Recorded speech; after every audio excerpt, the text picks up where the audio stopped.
ब्रह्मानंदं परम सुखदं केवलं ज्ञानमूर्तिं द्वन्द्वातीतं गगनसदृशं तत्त्वमस्यादिलक्ष्यम् एकं नित्यं विमलं अचलं सर्वधी साक्षिभूतं भावातीतं त्रिगुणरहितं सद्गुरुं तं नमामि। आज 3 अक्टूबर 2021 दिन रविवार को आप सब लोग जैसे हर रविवार को साधना में आते हैं, साधना के लिए उपस्थित हुए हैं। आज मैं आप लोगों से गुरु और गुरु तत्व पर चर्चा करूँगा। गुरु जैसा कि शब्द है, गुरु माने भारी और गुरु का उल्टा हल्का। तो जो जैसे धरती का कहते हैं गुरुत्व, धरती का भारीपन, कोई भी चीज आसमान में या कहीं भी होती है धरती उसको खींचती है, यानी 9 किलोमीटर ऊपर तक यदि कोई चीज हो तो धरती उसको अपने पास तक खींच लेती है। तो ये उसका गुरुत्व हुआ। इसी तरह से गुरु का मतलब होता है कि जो चीज गुरु माने भारी हो। तो गुरु को भारी मतलब बड़ा माना जाता है। गुरु से यहाँ तात्पर्य भारी से बड़प्पन से है। क्यों? क्योंकि हमारे यहाँ शास्त्रों में कहा गया गुरुर् ब्रह्मा गुरुर्विष्णु गुरुर्देवो महेश्वरः गुरुः साक्षात् परब्रह्म तस्मै श्री गुरुवे नमः। कहा गुरु जो है वो ब्रह्मा का भी काम करता है, गुरुर्विष्णु, गुरु विष्णु का भी कार्य करता है, गुरुर्देवो महेश्वरः, गुरु संहार का भी कार्य करता है। फिर क्या बताया? गुरु साक्षात परब्रह्म, गुरु जो है वो साक्षात परब्रह्म है। पर माने दूसरा, ब्रह्म माने ब्रह्म। तो कहा कि गुरु जो है साक्षात परब्रह्म है। ऐसे गुरु को तस्मै श्री गुरुवे नमः, ऐसे गुरु को मेरा प्रणाम है, नमस्कार। और संस्कृत में इसके लिए आइए तो गु माने होता है अंधेरा और रू माने होता है प्रकाश। तो गुरु कौन हुआ? जो अंधेरे से प्रकाश की तरफ ले गया। तो ये अंधेरा कैसा होता है? दैहिक, दैविक, भौतिक, 3 तरह के अंधेरे होते हैं। भौतिक अंधेरा क्या है? जैसे रात होती है तो आप देखते हैं कि हमारी आंख से दिखाई नहीं पड़ता, ये भौतिक अंधेरा है। तो गुरु क्या करता है? इस भौतिक अंधेरे को भी दूर कर देता है। दैहिक अंधेरा क्या है? हम अपने देह के बारे में नहीं जानते कि ये हमें क्यों मिली, कैसे मिली, इसका उपयोग क्या है। तो देह का उपयोग क्या है, इसको हम कैसे इसका उपयोग करें, क्यों मिली है, इसका कैसे हमें प्रयोग करें कि हमारा जीवन जो है सार्थक हो जाए, ये गुरु बता देता है।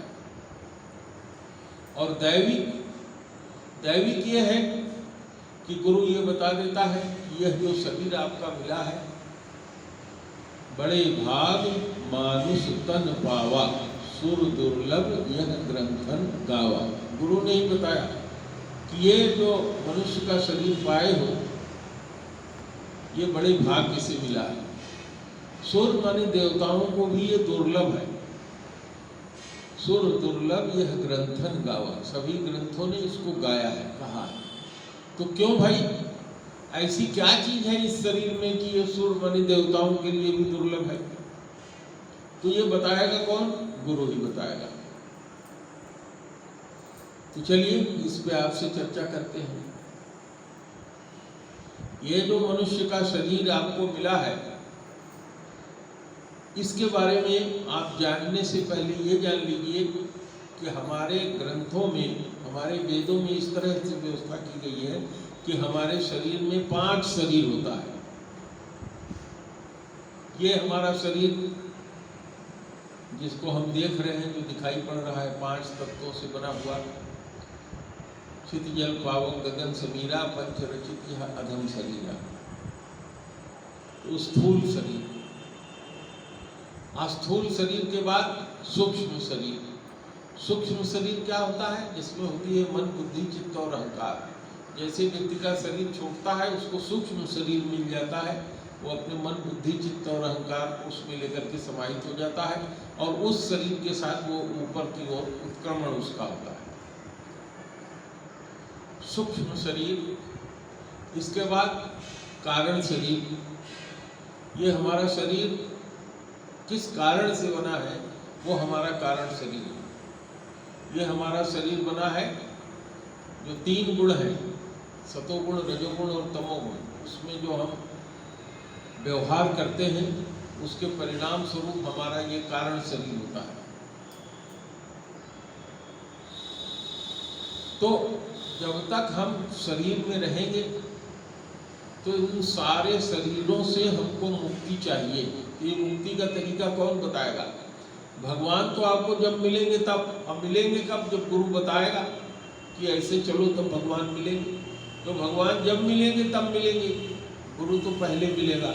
इसलिए गुरु को साक्षात परब्रह्म कहा कि गुरु जो है प्रकट ब्रह्म है, सामने है, क्योंकि उसने रास्ता बता दिया। किसी ने लिखा है कि गुरु गोविंद दोहु खड़े काके लागों पाए, बलिहारी गुरु आपने गोविंद दियो बताए। कि भगवान और गुरु दोनों साथ खड़े हों तो मुझे क्या करना चाहिए? पहले गुरु को प्रणाम करना चाहिए, यही नियम है। उसके बाद भगवान को प्रणाम करना चाहिए। और अगर कहीं पहले भगवान को प्रणाम कर दिया तो जैसे रामायण में आप लोगों ने सुना है, काक भसुंडी जी अपनी कथा बताते हैं कि मैं इससे पहले एक शरीर में था और उस शरीर में भगवान शंकर के मंदिर में बैठ करके जप कर रहा था।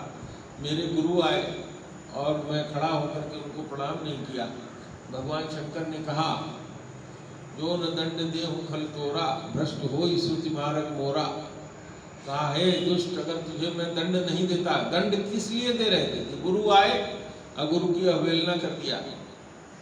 तो इसीलिए कहा कि गुरु का स्थान सर्वोच्च होता है। गुरु और भगवान दोनों खड़े हों तो सबसे पहले हमें गुरु की ही वंदना, गुरु को ही प्रणाम करना चाहिए। मैं चर्चा आपसे कर रहा था कि इस शरीर के बारे में। अब मैंने आपसे ये भी चर्चा किया कि हम लोग जो है 3 गुणों के अंदर हैं, सतोगुण, रजोगुण और तमोगुण। गोस्वामी जी ने लिखा, यही सृष्टि उपाई त्रिविध बनाई, संग सहायन दूजा, सो करऊ आधारी चिंता हमारी, जानऊ भगति न पूजा। तो ये भगति और पूजा, चित्त को आधारी करने का स्वरूप, ये सब गुरु ही बताता है। तो यह जो शरीर है, इस शरीर से हम 3 गुणों के अंदर रहते हैं, दैहिक, दैविक, भौतिक, और इसके द्वारा सतोगुणी, रजोगुणी और तमोगुणी, इन 3 गुणों में हम रहते हैं। और इन 3 गुणों से जब हम ऊपर उठेंगे तभी हमको इन जो 5 शरीर हमने आपसे बताया, इन 5 शरीर से तभी मुक्ति मिलेगी। कारण शरीर तक मैंने आपसे चर्चा किया, बाकी चर्चा बाद में करूँगा क्योंकि ये विषय काफ़ी बढ़ जाएगा। तो मनुष्य का शरीर क्या है और देवताओं का शरीर क्या है? कहा, सुर दुर्लभ यह ग्रंथन गावा।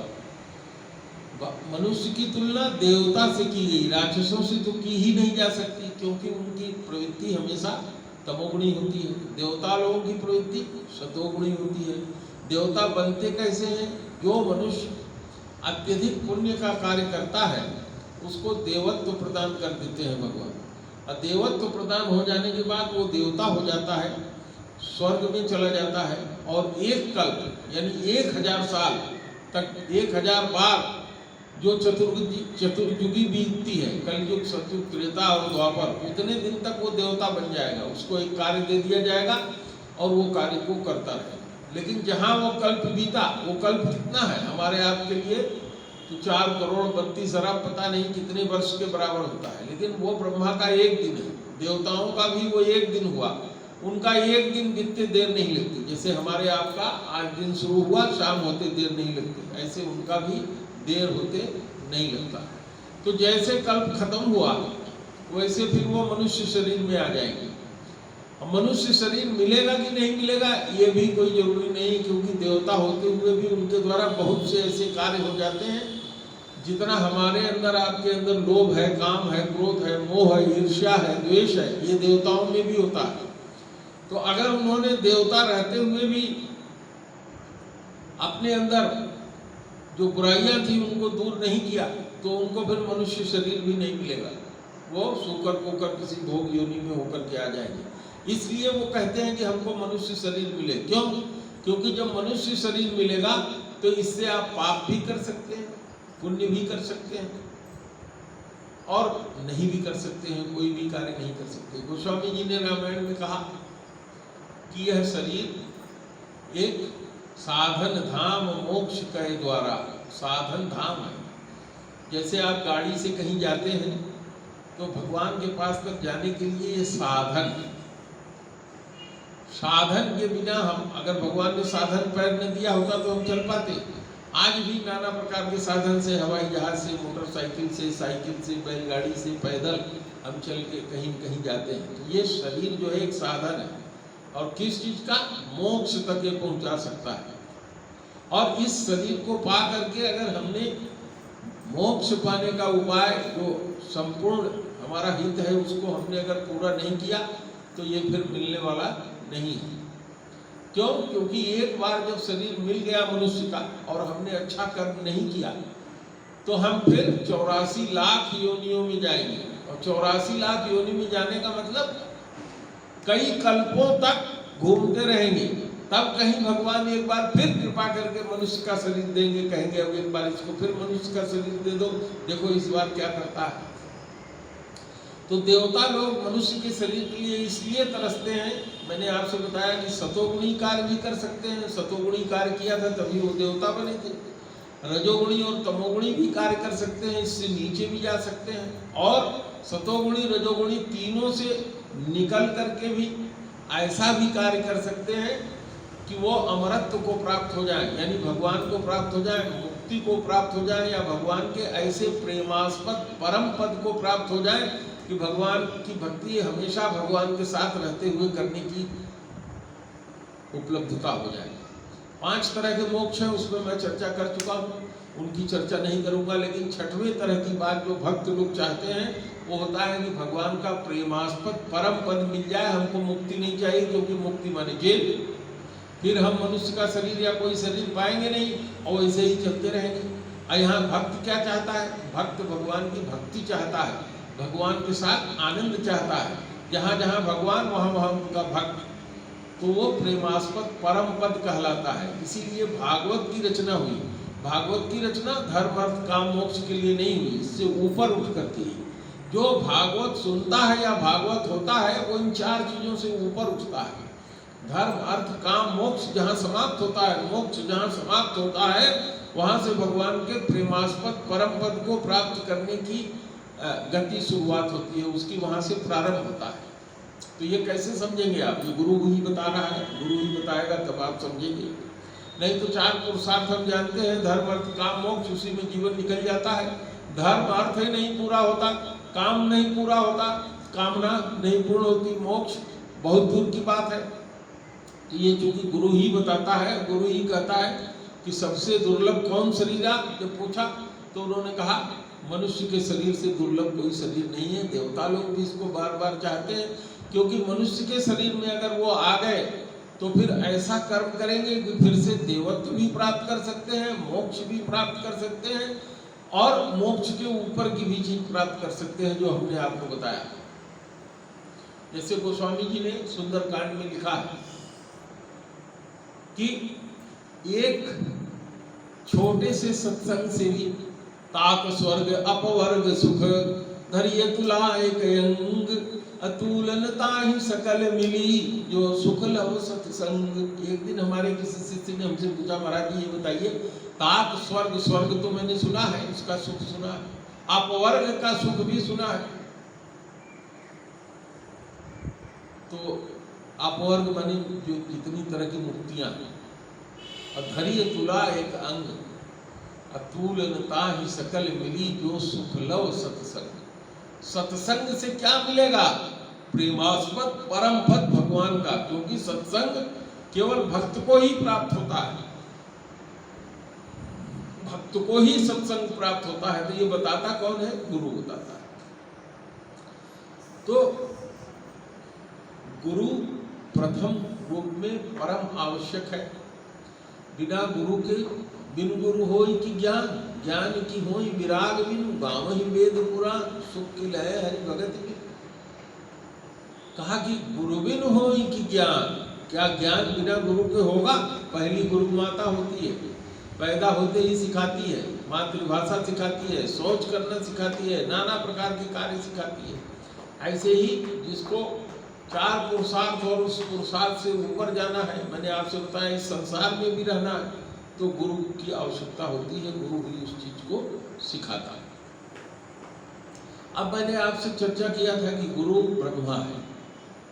ब्रह्मा क्यों है गुरु? गुरु जो है, गुरु कुम्हार शिष्य कुंभ है, गढ़ी गढ़ी काढ़े खोट। जब कोई शिष्य गुरु के पास जाता है तो गुरु उस कुम्हार की तरह से है, जैसे कुम्हार हड़िया मिट्टी का बर्तन गढ़ता है और वो टेढ़ा न हो, खराब न हो, फूट न जाए, इसलिए उसमें सहारा लगा करके उसको चोट देता है और उसके सारे दोषों को दूर कर देता है। इसी तरह से गुरु जो होता है वो अपने शिष्य के अंदर जितनी कमियां हैं उनको धीरे धीरे करके दूर कर देता है। तो गुरु को ब्रह्मा क्यों कहा? गुरु को ब्रह्मा का क्या कार्य है? सृष्टि करना। तो शिष्य जो है वो तो अनगढ़ है। अनगढ़ का मतलब अभी उसको कुछ नहीं आता, क्या करेगा वो क्या नहीं करेगा इसको कुछ नहीं पता। शिष्य का मतलब ये होता है कि जो सीखे, जो सीखने वाला है वही है शिष्य। तो गुरु ने ब्रह्मा का कार्य किया। गुरु विष्णु का कार्य करता है। विष्णु क्या करते हैं? पालन का कार्य करते हैं, रक्षा का कार्य करते हैं। पालन का कार्य मतलब ये जो सृष्टि का निर्माण हुआ है, इसकी जो संरचना हुई है इसको सुरक्षित रखना, अन्यथा सारे ब्रह्मांड एक दूसरे में लड़ करके विनष्ट हो जाए, टूट जाए, खत्म हो जाए। और हर एक जीव को उसके पोषण के लिए क्या आवश्यक है इसको उपलब्ध कराना। विष्णु जी के भी 3 स्वरूप है, एक अर्णवसायी, गर्भोत्साही, क्षीरोत्साही। इस पर कभी चर्चा आप लोगों से फिर होगी। और गुरु महेश्वर, महेश्वर का मतलब होता है संहार करना। तो गुरु महेश्वर कैसे है? शिष्य के अंदर जितनी बुराइयां हैं उसका वो संहार कर देता है। आज तक इस संसार में जो भी व्यक्ति यहाँ कुछ निर्माण कार्य करके गया है, कोई भी ऐसा कार्य जो सबके हित के लिए हो, वो अमर हो जाता है। वही भक्तों के रूप में अमर है, वही गुरु के रूप में अमर है, वही इस संसार में वैज्ञानिक कहे जाते हैं वो अमर है। उनका नाम कभी खत्म नहीं होगा। जब नाम लिया जाएगा तो ये होगा कि फलाने ने इस तरह की चीज खोजी थी, फलाने ने इस तरह की बात बताई थी। तो गुरु महेश्वर है। फिर क्या कहा? गुरु साक्षात पर ब्रह्म। गुरु जो है साक्षात प्रगट ब्रह्म है। ब्रह्म, परमेश्वर और भगवान, इसके बारे में हमने आपसे चर्चा कर लिया। ब्रह्म क्यों कहा गुरु के लिए? ये भी एक पूर्ण तत्व है। मैंने आप सब लोगों से ब्रह्म, परमेश्वर, सावधान, नींद न आए। कुछ लोगों को नींद आ रही है, सावधान होइए, ध्यान से सुनिए, ऐसा मौका फिर नहीं आने वाला है। ध्यान से सुनो। ब्रह्म, भगवान और परमेश्वर तीनों के नाम अलग अलग हैं, लेकिन ब्रह्म क्या होता है? ब्रह्म में समस्त शक्तियां हैं, उसके अंदर अंतर्निहित है। जैसे मैंने आपसे चर्चा किया, जैसे धान की भूसी की आग होती है, बहुत तेज वो आग होती है उसके अंदर, लेकिन ऊपर से बुझा रहता है। अगर किसी ने समझा कि ये राख है और उसमें हाथ डाल दिया तो क्या हो जाएगा? जल जाएगा। इसी तरह से ब्रह्म होता है। ब्रह्म में सारी शक्तियां हैं, अपनी रक्षा कर सकता है, किसी का विनाश कर सकता है, कुछ भी कर सकता है, लेकिन वो करता नहीं है। क्या उसका स्वरूप क्या है? वो इनएक्टिव पड़ा रहता है। जैसे एटम है, वो एटम इनएक्टिव पड़ा रहता है, ऐसे गुरु भी जो है इनएक्टिव पड़ा रहता है। जब कोई शिष्य उसके पास जाता है तब उसका कार्य शुरू होता है। इसीलिए उसको कहा परब्रह्म। ब्रह्म का जो स्वरूप है वो यही है। ब्रह्म अपने से कोई कार्य नहीं करता। जब कोई उसके पास पहुंचेगा उससे कुछ चाहेगा, जानेगा, तब वो कार्य करता है। इसीलिए गुरु को ब्रह्म की उपाधि दिया। जैसे मैंने आपसे भी चर्चा की, तो अगर आप सोचते हैं कि मैं गुरु के पास न जाऊं और गुरु मेरे पास चल के आएगा, तो नहीं। इसी श्लोक का मतलब ये है, गुरु साक्षात परब्रह्म। जैसे ब्रह्म होता है, निष्क्रिय पड़ा रहता है, जिस शिष्य को जरूरत होगी। जब अर्जुन ने भगवान से कहा कि हे प्रभु, मैं आपका शिष्य हूँ, आपके शरणागत हूँ, आप मुझे बताइए, मेरे समझ में नहीं आता कि मैं ये युद्ध करूं कि न करूं, और इसमें तो सब पाप ही पाप दिखाई पड़ता है। हे प्रभु, इससे अच्छा तो मुझे भिक्षा का अन्न मांग करके खाना है। तब भगवान से जब उन्होंने कहा कि शिष्य तो मैं आपका शिष्य हूँ, सीखना चाहता हूँ, तब भगवान ने शुरू किया। अन्यथा भगवान तो उनके साथ बहुत दिनों से थे। इसी तरह से भगवान ने वहाँ गुरु का रूप धारण किया। तो गुरु भी इसी तरह से होता है। जब तक आप गुरु के पास जाएंगे नहीं, अपनी बात रखेंगे नहीं, तो गुरु ब्रह्म की तरह से साक्षात तो रहता है, लेकिन वो शांत रहता है। उसके अंदर सारी शक्तियां हैं, वो अपनी शक्तियों को प्रकट नहीं करता, पड़ा रहता है। तो मैंने अभी आपसे गुरु के संबंध में चर्चा किया। ये चर्चा बहुत विस्तृत है, कम से कम 4 या 5 खंड में मैं आपसे इस पर चर्चा करूंगा। इसलिए आप लोगों को ये चाहिए कि आप लोगों ने जो भी गुरु किया है, 2 चीज आपके अंदर होना चाहिए, एक तो श्रद्धा और एक विश्वास। आपकी श्रद्धा कितनी है, आपका विश्वास कितना प्रबल है, इससे ही आपका कार्य सधेगा। आज के इस जमाने में लोग असफल हो जाते हैं।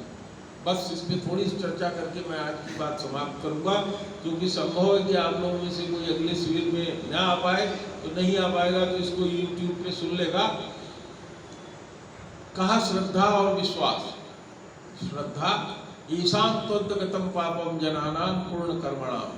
जब किसी व्यक्ति के समस्त पाप पुण्य कर्म करने से समाप्त हो जाते हैं, तब श्रद्धा मनस्य वर्तते, जब उसके मन में श्रद्धा उत्पन्न होती है। और विश्वास, बटु विश्वास अचल निर्धर्मा। विश्वास इस तरह का होना चाहिए कि अचल हो, अटल हो, टले नहीं किसी भी परिस्थिति में। लेकिन आजकल लोगों में क्या है, गुरु तो कर लिया दिखाने के लिए या भगवान जाने क्यों, और जैसे पीठ के पीछे हुए या गुरु के पास हटे तो उन्होंने छिद्रान्वेषण करना शुरू कर दिया। अरे गुरुजी देखिए, हाफ पैंट पहन के कभी बैठते हैं, और देखिए कभी जो है मैंने देखा है कि जैसे हम लोग खाते हैं उस तरह से खाते हैं, उसी तरीके से करते हैं। गुरुजी का व्यवहार ठीक नहीं है, और गुरुजी हमको डांट दिए, अरे हम ही को पर्दे के पीछे डांट देते और सबके सामने डांट के हमारी जो है बेइज्जती कर दिया। तो इसका परिणाम क्या है? इसका परिणाम ये है कि जितना भी आपने कुछ किया गया, गुरु सुन नहीं रहा है वहाँ, लेकिन जैसे आपके मन में ये भाव आ गया, जितनी भी श्रद्धा और विश्वास से जितना भी जो कार्य आपने किया था, उस पे सब पे आपने सहिता लगा दिया, सब समाप्त हो गया। इसलिए आपकी की हुई जितनी तपस्या है, तपा हुआ आपका जो तप है, जो भी कार्य भलाई का, अच्छाई का आपने किया है, वो सब का सब जो है समाप्त हो जाएगा। और इस कलयुग में यही स्थिति है। अब अगले प्रवचन में मैं आपको बताऊंगा कि गुरु करने से पहले क्या करना चाहिए, क्या नहीं करना चाहिए, गुरु तत्व क्या है, ये सब मैं चर्चा करूंगा। लेकिन आज अब समय हो गया है, मुझे लगता है 10 से 15 मिनट मुझे बोलते हो गया है, तो अब मैं अपनी वाणी को विराम दूंगा। आप सब लोग सावधान हो जाए। पुनः अगले प्रवचन में मैं आप लोगों से इस पर चर्चा करूंगा, गुरु और गुरु तत्व पर कम से कम 4-5 सेशन में मैं आपसे चर्चा करूंगा। प्रेम से बोलिए गुरुदेव भगवान की जय।